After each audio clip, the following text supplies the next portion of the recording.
Ya Allah. Terus bagaimana hubungan dengan anak saya yang sebelah pesantren? Ini mau nanya sudah tersuci atau belum. Terima kasih Kemudian Bapak. bersama dengan Allah. Bismillah, Assalamualaikum warahmatullahi wabarakatuh. Alhamdulillah, alhamdulillahi wassalatu wassalamu ala rasulillah wa ala alihi wa sahbihi ajmain, amma ba'd.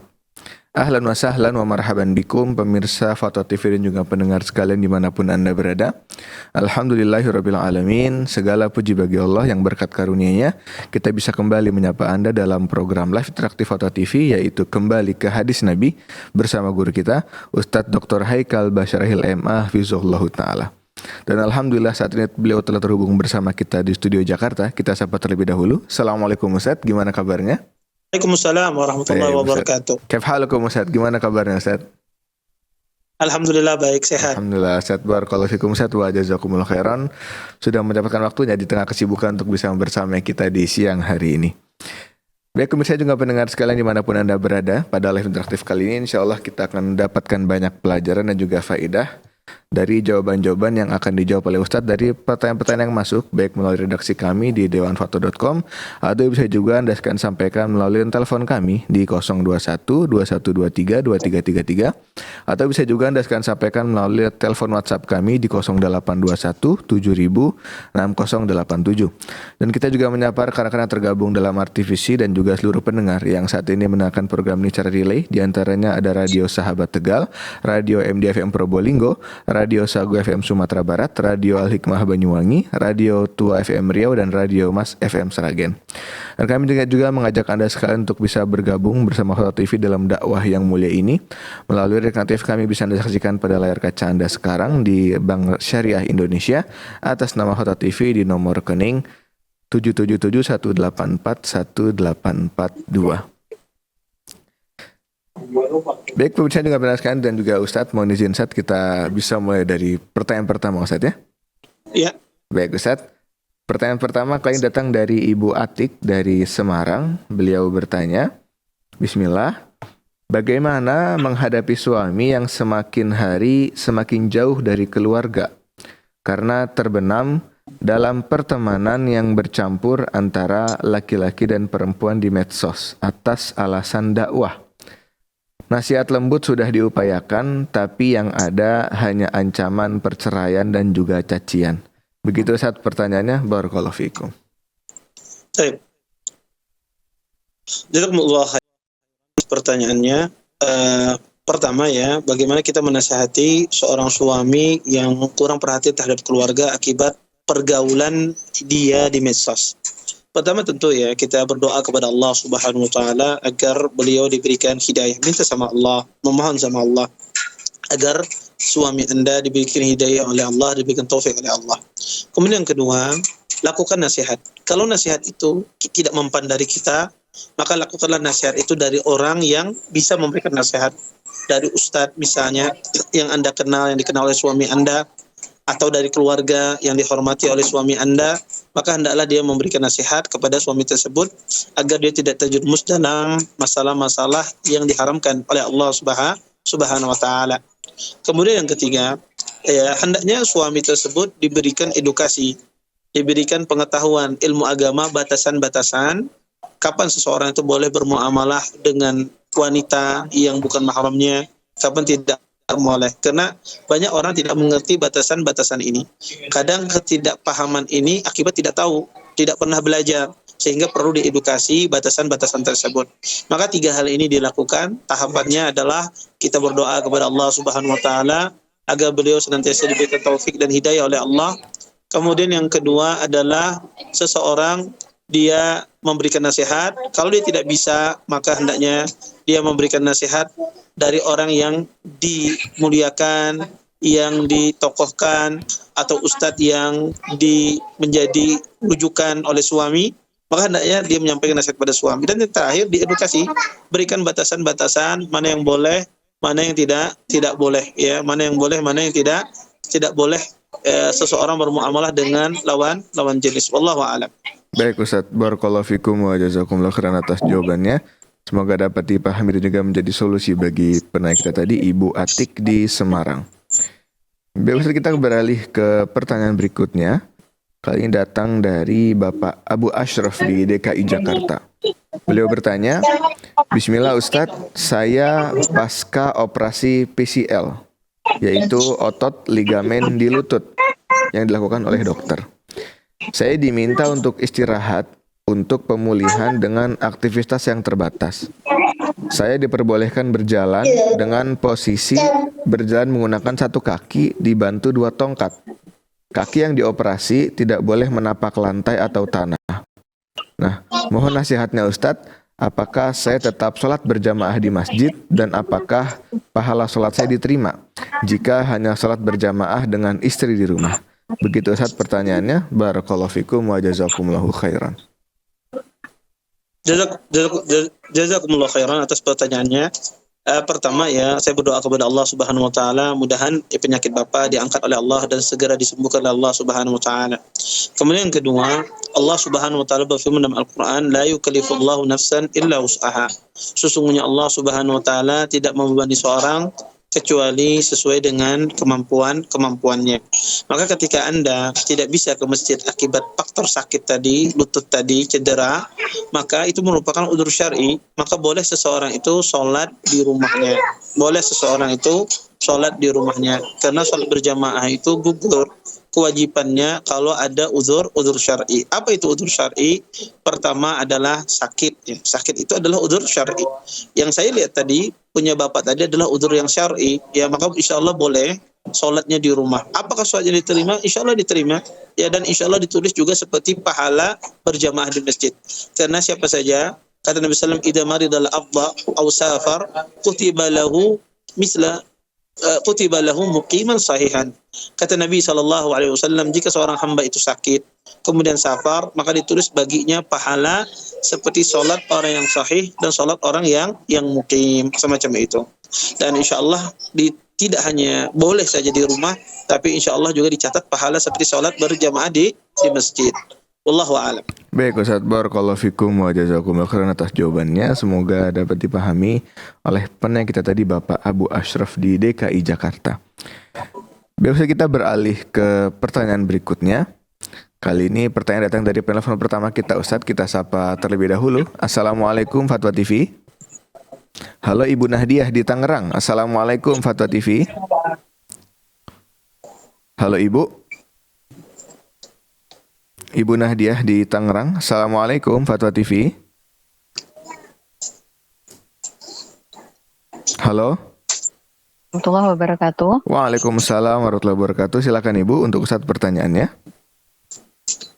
Ustadz izin bertanya, bagaimana hukumnya menerjemahkan dokumen bank mengenai produk-produk mereka yang berkaitan dengan pembayaran, misalnya QRIS.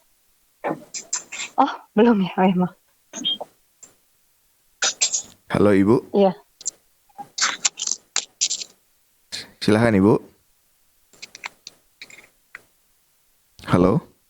Jadi mau tanya Ustadz, bagaimana hukumnya menerjemahkan dokumen bank yang isinya tentang produk mereka yang berkaitan dengan pembayaran seperti pembayaran tagihan listrik, pembayaran apapun lah pokoknya, QRIS gitu, itu bukan ribanya, itu hukumnya dosa nggak Ustadz? Bekerja sebagai penerjemah gitu ya Bu ya? Ya, saya menerjemahkan karena diminta begitu. Baik. Oke. Baik Ustaz, fadhol Ustaz. Halo? Ya. Maaf, ya. boleh satu lagi? Ada lagi Ibu? Halo Cukup? Ibu. Halo, boleh satu pertanyaan lagi? Boleh silakan.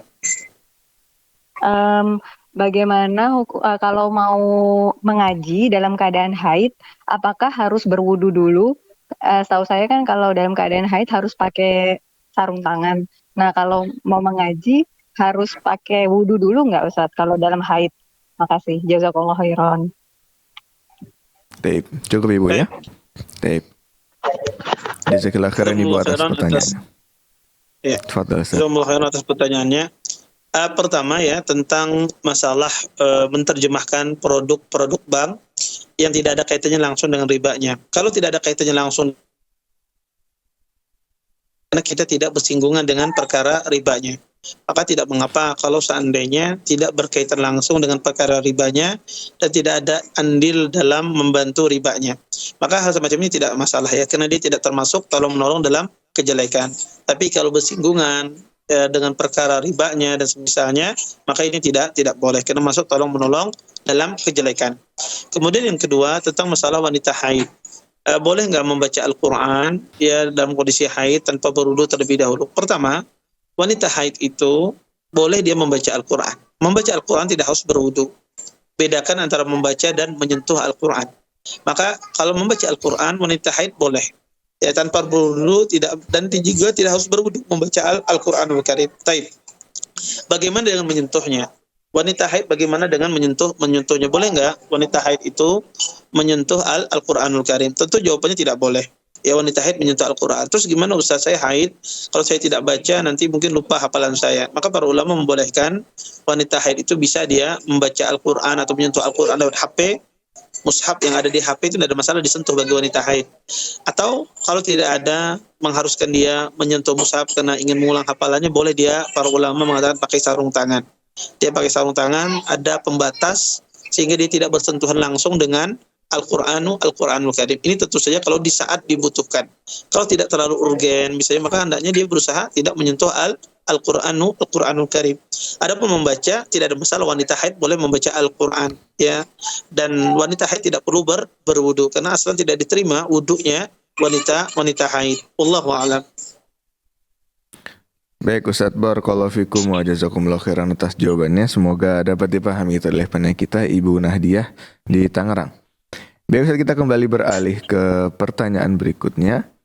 Kali ini pertanyaan datang dari penelpon kita yang berikutnya Ustadz. Kita sapa terlebih dahulu. Assalamualaikum Fatwa TV. Halo Bapak atau Ibu hamba Allah di Jawa Timur. Assalamualaikum Fatwa TV. Waalaikumsalam. Ya Ibu, silakan untuk Ustadz pertanyaannya. Ya, barakallahu fiik Ustaz. Barakallahu fiikum. Ini mau berkaitan dengan ibadah siang Ustaz. Halo Ibu. Yang sudah sholat tarawih 11 rakaat di awal malam. Lalu di akhir malam saya menambahkan ibadah lagi, yaitu dengan sholat sunnah mutlak. Apa benar ya itu Ustaz, sholat sunnah mutlak itu? Dan bagaimana hukumnya jika saya lakukan pada akhir malam untuk menambah ibadah di akhir malam tersebut? Pertanyaan dari saya. Halo Ibu. Afwan Ibu, masih bisa terhubung? Halo, Ibu. Assalamualaikum. Salam. Ya Ibu, mohon maaf Ibu, bisa diulang Ibu pertanyaannya? Mohon maaf. Ya, pertanyaan saya. Ya. Ini berkaitan dengan ibadah siang. Tiap. Saya sudah sholat. Halo.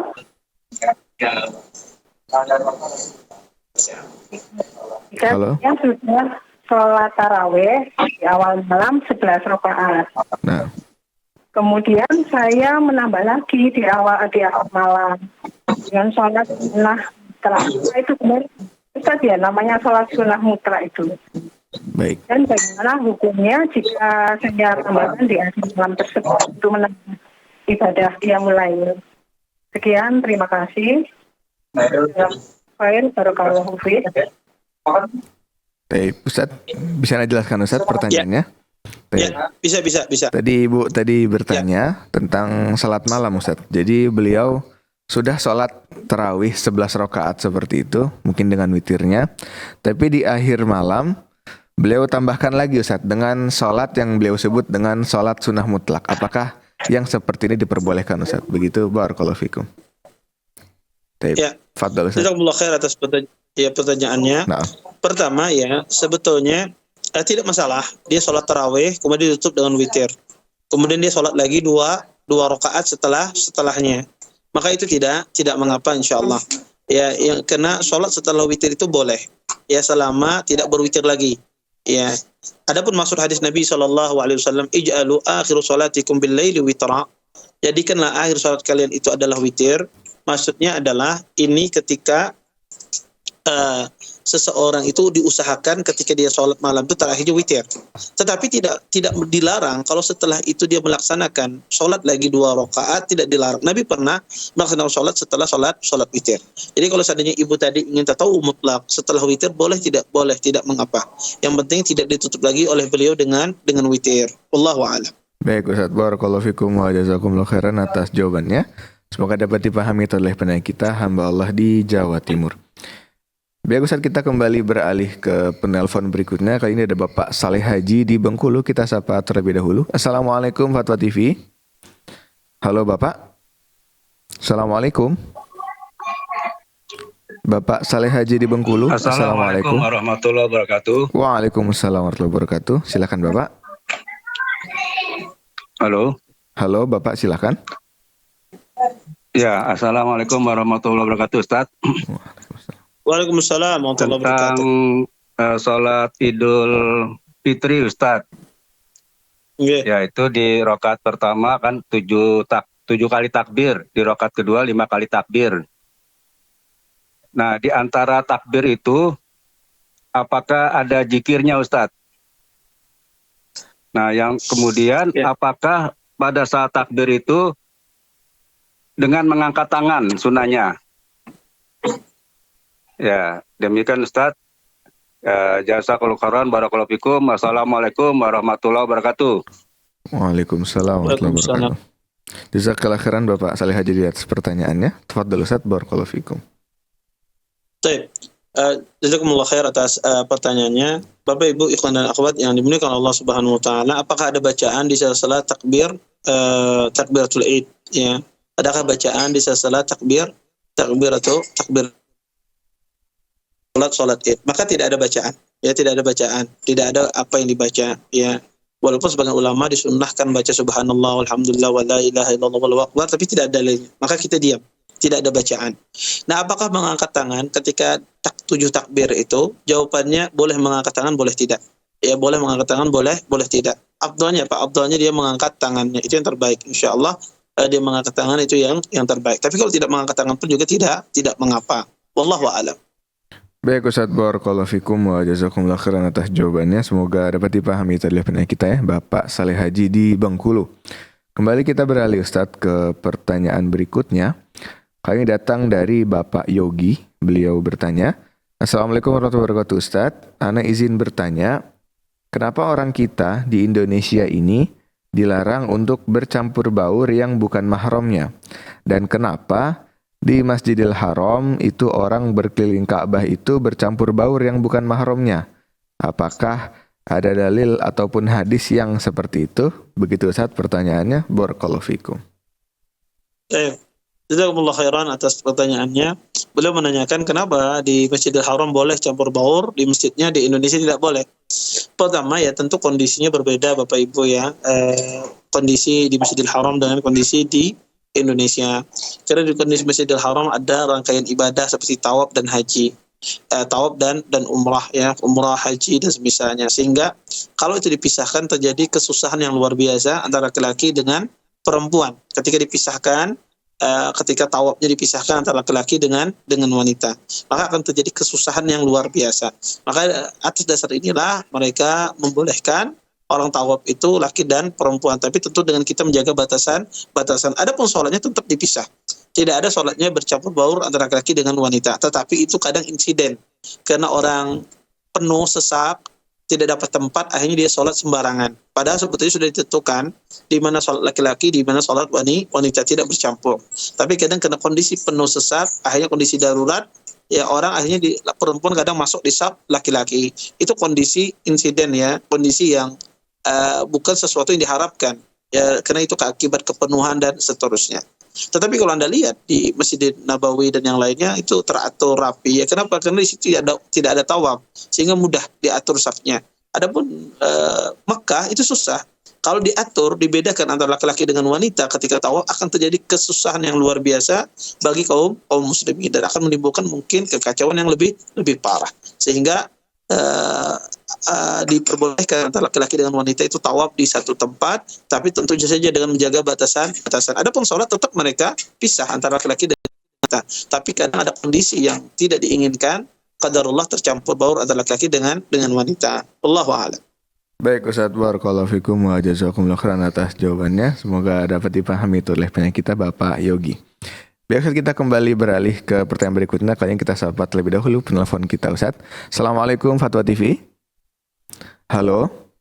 Halo Bapak Rustad di Sumatera Barat. Assalamualaikum Fatwa TV. Halo, Assalamualaikum warahmatullahi wabarakatuh. Waalaikumsalam warahmatullahi wabarakatuh. Silakan Bapak. Assalamualaikum Ustaz. Waalaikumsalam. Ini Ustaz, masalah menentukan awal Ramadan Ustaz. Kenapa umat Islam di Indonesia ini tidak setuju aja dengan awal Ramadan itu dengan hisab Ustaz. Sebab hisab ini kita lihat sudah sudah dapat dipercaya keberadaannya Ustaz. Contohnya kalau nanti terjadi karena matahari jam sekian, cepat jam sekian terjadi karena matahari, atau bulan jam sekian cepat Ustaz. Tapi dalam Ramadan ini kenapa tidak kita pakai aja hisab itu Ustaz? Apakah orang-orang yang memakai hisab ini menyelisihi hadis Rasulullah Ustaz? Bagaimana dengan keadaan berpuasanya itu Ustaz? Mohon penjelasannya Ustaz. Atas jawabannya Ustaz, terima kasih. Baik Bapak Rustad, jazakallah khairan atas pertanyaannya. Tafadhol Ustaz, barakallahu fikum. Ya, jazakumullah khair atas pertanyaannya. Mengenai tentang masalah kenapa umat muslimin di Indonesia tidak pakai hisab saja, ya, sehingga tidak terjadi perbedaan. Pertama, cara hisab itu cara yang dipersisihkan oleh para ulama tentang boleh tidak menentukan awal dan akhir Ramadan dengan hisab. Maka terjadi khilaf di kalangan para ulama. Kebanyakan para ulama tidak membolehkan yang menentukan awal dan akhir Ramadan dengan hisab. Ini poin yang pertama. Poin yang kedua adalah menentukan awal dan akhir Ramadan dengan cara hisab itu sebetulnya sangat susah ya. Kenapa? Karena hitungan hisab munculnya bulan itu berbeda dengan hitungan gerhana matahari atau waktu-waktu sholat. Karena waktu-waktu sholat itu berkaitan dengan matahari, ya, berkaitan dengan matahari. Maka hitungan matahari itu lebih mudah ketimbang munculnya hitungan lahirnya bulan. Makanya hitungan hisab bulan itu lebih susah. Itu bisa kita tanya kepada orang-orang yang ahli hisab. Kemudian yang ketiga, apakah hisab itu tidak mengandung kesalahan? Mengandung kesalahan. Profesor Aiman Al-Qurdi, salah satu dosen di Universitas Ummul Qura, beliau melakukan penelitian tentang keakuratan hisab selama 30 tahun atau berapa gitu ya. Dan di situ beliau berkesimpulan hisab itu tingkat keakuratannya 70% saja, 67-70%. Potensi kesalahan dia 30% lebih. Ya, itu suatu potensi yang besar kesalahannya. Nah, sehingga maka kata para ulama rahimahullah taala tidak menggunakan hisab. Pertama, karena tidak ada dalil yang membolehkan kita menggunakan hisab, dan Nabi membatasi cara menentukan awal dan akhir Ramadan itu dengan dua cara saja, melihat bulan dan dengan cara menyempurnakan bilangan bulan. Cuma dua cara saja yang dibatasi oleh Nabi SAW. Adapun lebih dari itu Nabi tidak memperkenankan. Wallahu a'lam. Baik Ustaz, barakallahu fikum wa jazakumullah khairan atas jawabannya. Semoga dapat dipahami oleh penanya kita ya, Bapak Ustadz di Sumatera Barat. Baik, kita kembali beralih ke pertanyaan berikutnya. Kali ini pertanyaan datang dari Bapak Abu Aisyah. Beliau bertanya, Assalamualaikum Ustadz, mau tanya, adakah hadis yang menjelaskan besarnya dosa dan pahala yang dilakukan di bulan-bulan haram? Karena saya hanya tahu bahwa dosa dan pahala di bulan haram itu dilipat gandakan tanpa tahu seperti apa balasannya. Agar saya lebih berhati-hati dari kemaksiatan dan bersemangat dalam amal soleh. Sebagai contoh, setelah tahu besarnya dosa riba seperti berzina dengan ibu sendiri, saya berpikir 1000 kali untuk melakukan perbuatan tersebut. Begitu Ustaz, pertanyaannya, barakallahu fikum. Baik. Jazakumullah khair atas pertanyaannya. Beliau menanyakan tentang apakah dilipat gandakan ya dosa, atau adakah hadis yang menjelaskan dosa-dosa berbuat maksiat di bulan haram dan juga berbuat maksiat di tanah haram. Pertama, kita pahami dulu, tidak ada dosa itu dilipat gandakan. Jadi dosa itu tidak dilipat gandakan dimanapun, di bulan haram ataupun di tanah haram. Tidak ada dosa itu dilipat gandakan, tapi yang ada adalah dosa itu diperbesar hukumannya, bukan dilipat gandakan. Jadi misalnya gini, kalau Anda berbuat dosa di bulan biasa, misalnya dipukul dengan 1 lidi. Tapi kalau Anda berbuat dosa di bulan haram, dipukul dengan balok. Sama-sama satu pukulan, tapi yang satu dipukul dengan 1 lidi, yang satu dipukul dengan 1 balok. Jadi hukumannya itu diperbesar, bukan dilipat gandakan. Ini poin yang pertama yang ingin saya luruskan ya. Jadi dosa itu tidak ada namanya dilipat gandakan. Namanya dosa itu ya tetap itu satu dosa, tapi hukumannya kadang diperbesar, bukan dilipat gandakan. Nah, adakah hadis yang menjelaskan seberapa sih besarnya hukumannya? Tidak ada ya, hadis dan ayat menjelaskan demikian ini, tapi yang jelas ayat menjelaskan bahwasanya hukumannya itu diperbesar. Tidak, wa may yurid fihi bi ilhadin nudhiku min adzabin alim, kata Allah. Barang siapa yang menginginkan maksiat di tanah haram, kezaliman, maka akan kami ancam, kata Allah Subhanahu wa taala, dengan adab yang pedih. Orang hanya sekedar ingin berbuat maksiat sudah diancam di tanah haram, apalagi dia melakukan perbuatan maksiat. Nah, ini menjelaskan begitu besarnya dosa dikerjakan di tanah haram, dan termasuk juga di bulan-bulan yang mulia, bulan-bulan yang agung seperti Ramadan dan semisalnya. Maka kalau ditanya seperti apa dilipat gandakannya, tidak ada dilipat gandakan, tapi diperbesar. Seperti apa besarnya tidak dijelaskan di dalam Al-Qur'an ataupun dalam hadis Nabi sallallahu alaihi wasallam. Baik Ustaz, barakallahu fikum wa jazakumullahu khairan atas jawabannya. Semoga dapat dipahami oleh penanya kita Abu Aisyah. Baik Ustaz, kita kembali beralih ke penanya berikutnya. Kali ini datang dari Bapak Septian Dwi. Beliau bertanya, Ustaz izin bertanya, apakah ada hadis yang mengatakan jika Palestina merdeka maka akan terjadi kiamat dalam jangka waktu yang dekat? Begitu Ustaz pertanyaannya, barakallahu fikum. Ya, jazakumullah khair. Tidak ada hadisnya ya, Palestina merdeka terjadi kiamat dalam waktu dekat ya, tidak ada hadis demikian. Oleh karena itu ya kita berharap ya, kita sebagai kaum muslimin berharap kaum muslimin yang ada di Palestina ya terhindar dari penjajahan, terhindar dari penindasan, dan mereka dijaga oleh Allah, diselamatkan nyawa-nyawa mereka oleh Allah Subhanahu wa taala. Tetapi secara khusus tidak ada hadis. Wallahu a'lam. Baik Ustaz, barakallahu fikum wa jazakumullahu khairan atas jawabannya. Semoga dapat dipahami oleh penanya kita Bapak Septian Dwi. Kita kembali beralih ke penanya berikutnya. Kayaknya datang dari hamba Allah. Beliau bertanya, Bismillah, hayakumullah Ustaz, apakah pelaku zina yang sudah bertaubat akan tetap mendapatkan siksa Allah di akhirat? Mengingat sekarang kita berada di negara yang pemerintahannya tersebut tidak memberlakukan hukum Islam bagi pelaku zina yang telah menikah ataupun yang belum menikah. Begitu Ustaz pertanyaannya, barakallahu fikum. Ya, jazakumullah khairan atas pertanyaannya. Adapun pelaku zina, kalau dia bertaubat kepada Allah Subhanahu wa taala, maka dia tidak akan dihukum oleh Allah Subhanahu wa taala di hari kiamat kelak. Ya, walaupun di negara tersebut tidak diterapkan. Karena zina itu kalau tidak sampai kepada hakim, cukup dia bertaubat. Jadi hatta di negara yang menerapkan syariat Islam, zina itu kalau tidak sampai kepada hakim, cukup dia disuruh bertaubat. Tidak disuruh dia menyerahkan diri, mengakui perbuatannya. Tapi cukup dia bertaubat antara dia dengan Allah Subhanahu wa taala.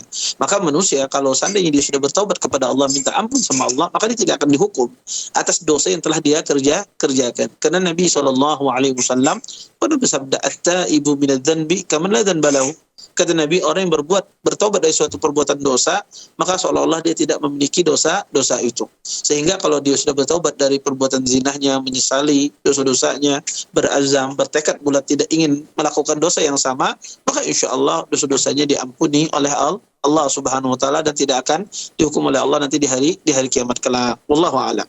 Baik Ustaz, barakallahu fikum wa jazakumullahu khairan atas jawabannya. Semoga dapat dipahami oleh penanya kita Ustaz.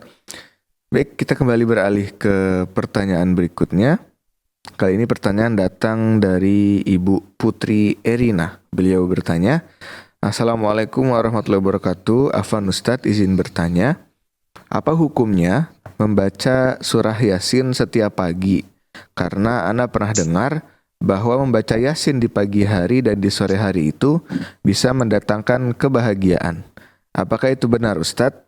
Bahwa barang siapa yang membaca Yasin ketika pagi hari, maka dia akan senantiasa dalam kegembiraan sampai sore hari.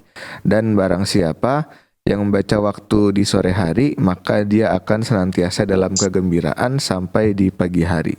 Apakah benar Ustadz hadis ini? Barakallahu fikum. Baik. Jazakumullah khairan atas pertanyaannya. Pertama, hadis ini ya tidak sahih ya.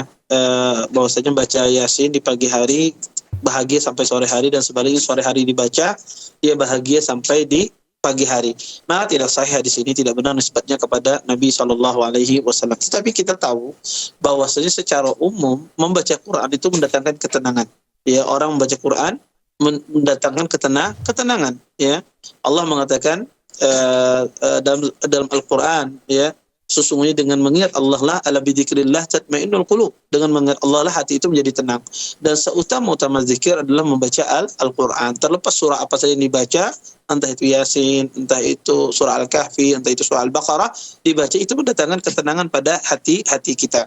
Oleh karena itu kata para ulama rahimallahu taala, ayat apa saja dibaca itu mendatangkan ketenangan, kebahagiaan.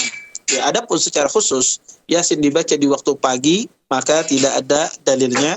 Seperti pula ketika Yasin dibaca di waktu sore hari, tidak ada dalilnya. Dan zikir pagi dan petang itu ma'ruf, ya sudah dijelaskan oleh Nabi SAW. Dan tidak ada satupun ulama memuat di antara zikir pagi petang itu membaca surah Yasin. Wallahu a'lam. Baik Ustaz, barakallahu fikum wa jazakumullah khairan atas jawabannya. Semoga dapat dipahami oleh penanya kita Ibu Putri Erina. Baik Ustaz, kita kembali beralih ke penanya berikutnya. Kali ini pertanyaan datang dari Bapak Weli Abu Umar.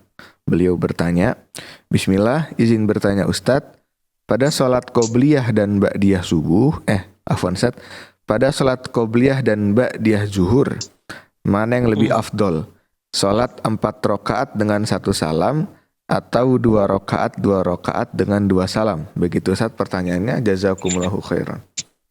Baik, kalau ditanya mana yang lebih afdal, 4 rakaat dengan 1 salam atau 2 rakaat 1 salam, maka kita katakan yang afdal adalah 2 rakaat dengan 1 salam. Jadi 2 rakaat dia salat, salam, kemudian naik lagi 2 rakaat dia salam. Itu yang afdal, ya.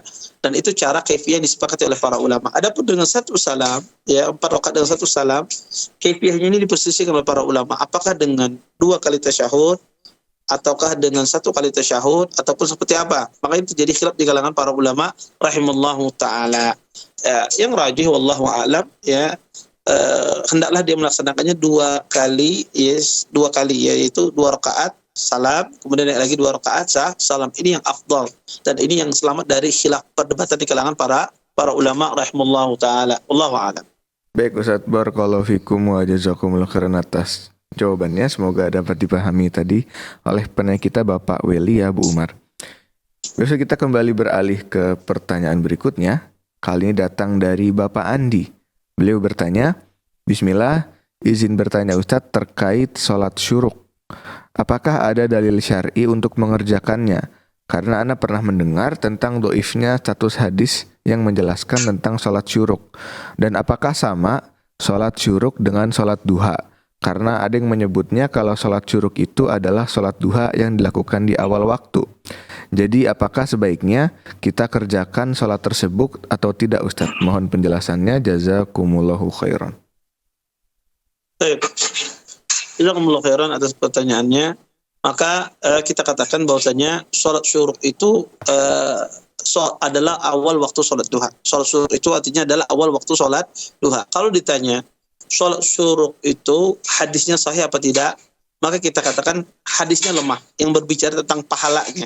Adapun sholatnya disyariatkan karena dia adalah awal waktu sholat duha. Tapi yang lemah itu adalah ganjarannya atau pahalanya.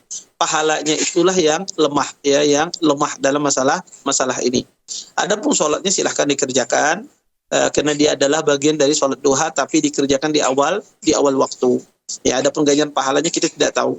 Adapun hadis yang menyebutkan pahalanya seperti ibadah haji dan umrah sempurna, maka hadis ini lemah, ya. Hadis ini lemah, tetapi yang jelas dia adalah sholat yang dianjurkan untuk dilaksanakan karena dia bagian dari sholat duha. Wallahu a'lam.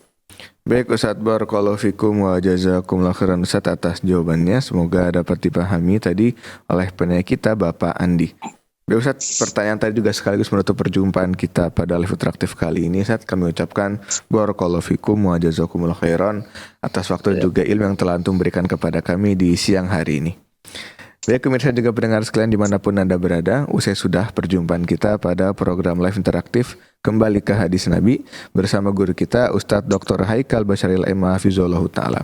Dan sebelum kami tutup, kami kembali mengajak Anda untuk bisa manfaatkan peluang berjuang bersama Fatwa TV dalam dakwah yang mulia ini melalui rekening aktif kami yang bisa Anda saksikan pada layar kaca Anda saat ini di rekening Bank Syariah Indonesia atas nama Fatwa TV di nomor rekening 777-184-1842. Dan kami juga ucapkan barakallahu fikum wa jazakumullah khairan atas partisipasi Anda sekalian dalam aktif menyampaikan pertanyaan pada live interaktif kali ini. Dan jangan lupa untuk terus saksikan program live interaktif atau TV dari Senin sampai dengan Jumat. Dan terakhir, kami mewakili kru yang bertugas pada live interaktif kali ini pamit undur diri dari ruang dengar Anda dan juga layar kaca Anda sekalian. Barakallahu fikum, sampai jumpa kembali pada program berikutnya. Assalamualaikum warahmatullahi wabarakatuh. Ya Allah. Terus bagaimana hubungan dengan anak saya yang sekolah pesantren? Ini mau nanya sudah bersuci atau belum? Terima kasih kemudian Bapak. bersentuhan dengan Fatwa TV suami rahimana wa rahimah.